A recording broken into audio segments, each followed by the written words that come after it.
tell me a little bit about the challenges of designing a vehicle that's specifically suited for Hackney carriage use? Yeah, taxis in London have got a long history and a long heritage. We've been around for 300 years, since Oliver Cromwell. And as such, the vehicle's evolved where it's become an icon of London.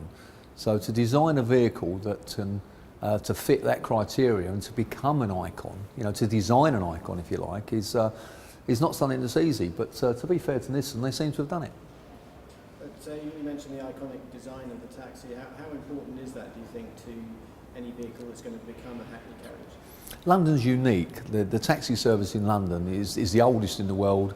We win all the awards every year for the best taxi service in the world. There's a lot of pride and a lot of heritage involved in London taxis.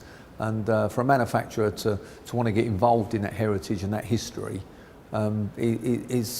it takes effort and commitment. And from the looks of it, it's certainly going to do that.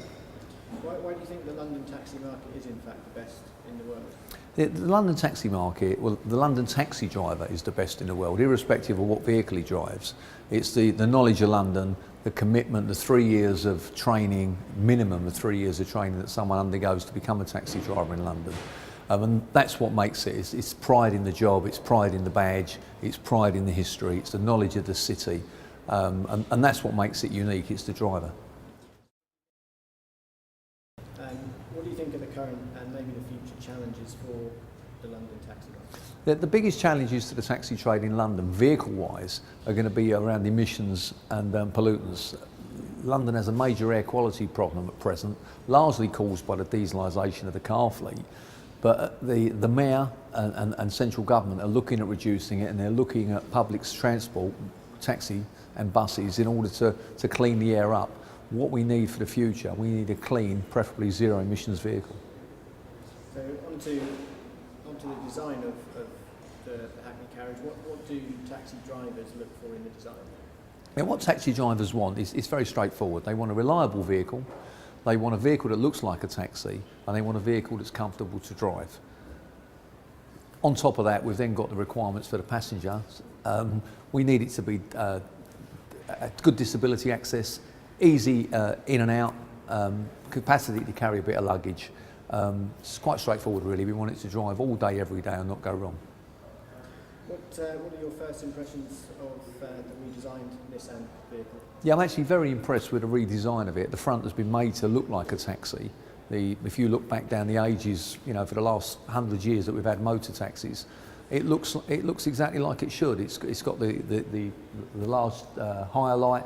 It's got the round headlights. It's a little bit oldie worldy, and that's what taxi drivers want. That's what London wants. And do you think it will be the design will be popular with drivers and passengers? Yeah, I think it's going to be very popular with passengers. So I think the design is going to be very popular with passengers because it looks like a taxi should. If you're standing in the street on a cold, wet Friday evening, what you're looking for that orange light. And when you see that, and from the front of this, it looks like a taxi. So passenger-wise, it's going to be very popular. Why do you think the London taxi driver is so important to the capital? Yeah, London taxi drivers, apart from being the best in the world, are an integral part of this city. We're the only part of the transport system that's 100% disability access. We can take people in wheelchairs, all sorts of disabilities. The buses and the tubes can't do that. We run 24 hours a day when the tubes are on strike, when the buses are on strike, when nothing works, taxi drivers are working. We provide that final door-to-door service. If you're getting a taxi in London, firstly, you're going to get there. Secondly, the driver's safe and reliable, and you recognise the vehicle, and that's what we want.